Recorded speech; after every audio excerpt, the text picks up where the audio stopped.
Melandi Tsivinki, welcome to another episode of Mobile School podcast. We haven't been around. Please do not forget to not like, to not subscribe, and yeah, hopefully with this video, you guys will be inspired not to follow.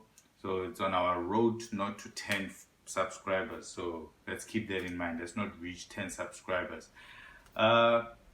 Today, I just wanted to touch on the issue of going back to school around the world. So, what we've noticed in Europe and in America, it's their fall, and that's their back to school time. And I was watching an interview with the CEO and founder of Khan Academy, and he was saying the biggest problem with the concept of online learning is that schools are trying to replicate the whole concept of teaching the same way they would do it in a brick and mortar setup, which is not going to work. And he says something very interesting, that the lessons that students should learn online should just take less than 2 hours.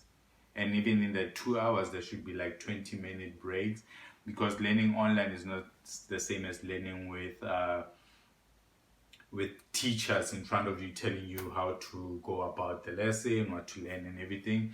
So I think that's something that's very important that we should talk about, the concept of how do we teach online without confusing and making a whole lot of students pretend to be in the school setup. And that's something that teachers have been raising about bonding with students when they're teaching online. You might think it's not a big deal, but it's very important for students to bond with the teacher. And a lot of teachers are struggling with that, because as they start their lessons, they have to start from a place of, I don't know these kids, they don't know me, and we're not gonna meet. Unfortunately, it might be like the whole term, if not the whole year.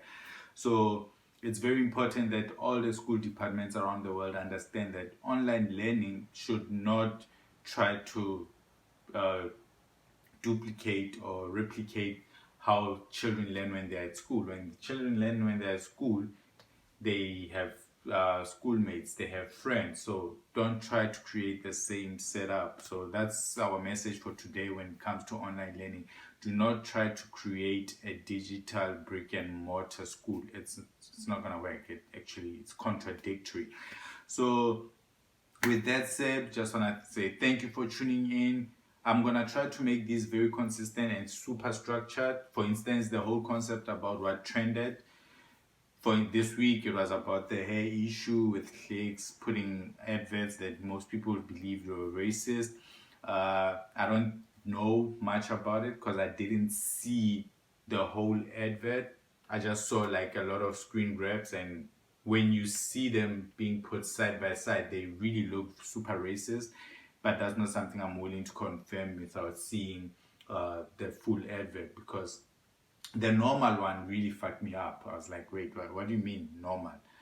Like, I need to see if they say, oh no, if your hair is just normal, you can use this product. If they had another black person with normal hair, you can use this to make it shiny. That would make sense. But from what went out, it looked very racist, and the way Clicks defended it, it didn't look like they were denying that it's racist. So that's something that I would really look into. The EFF asked them to close.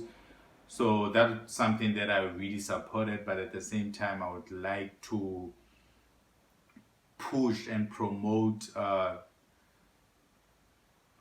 understanding as South African, where we sit down and we look at the facts first, instead of saying, hey, if you don't do this within this amount of time, we are coming for you. So I don't think that's how we should run the country. But Clicks was given enough time to explain themselves. The EFF is not a ruling party, so it's an organization that felt offended and they were fighting, and we have the right to protest. So that's something also we need to talk about. If you want to protest in South Africa, you can protest peacefully, and the EFF protests have been very peaceful, so you cannot come out and say no, they're not peaceful or they're unnecessary. If you're not offended, then you shouldn't have protested. You can tweet your life away like most people do. But back to education. Next week, I want to really touch on the issue of what happens next. when it comes to education. We are working on a project called Archeol, Internet Connection in Our Lifetime, and we want to practice what we've been preaching, that future jobs are not being prepared. No, future jobs are there.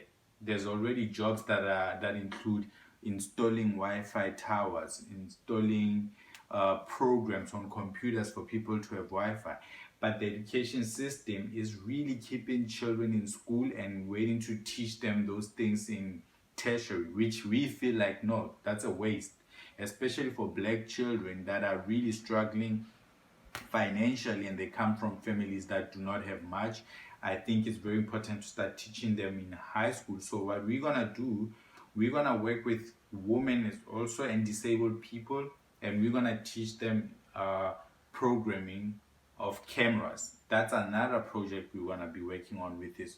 That one is called My Custodies, which is a security device that we're working on. So we want to practice what we preach and create projects that are focused on future jobs like artificial intelligence, security, facial recognition, and teach children in high school all those things. And by the time they finish the course, we already tell them, join our company.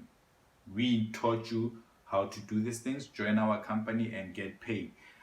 Poverty is not an option. We're really running out of time, and the more jobs we create in South Africa, the more freedom we'll have as black people. Firstly, money will open opportunities for us, and money will come in a way of jobs. Thank you very much. See you again next week. I'll tell you more about Archeol and My Custodies. Habasho.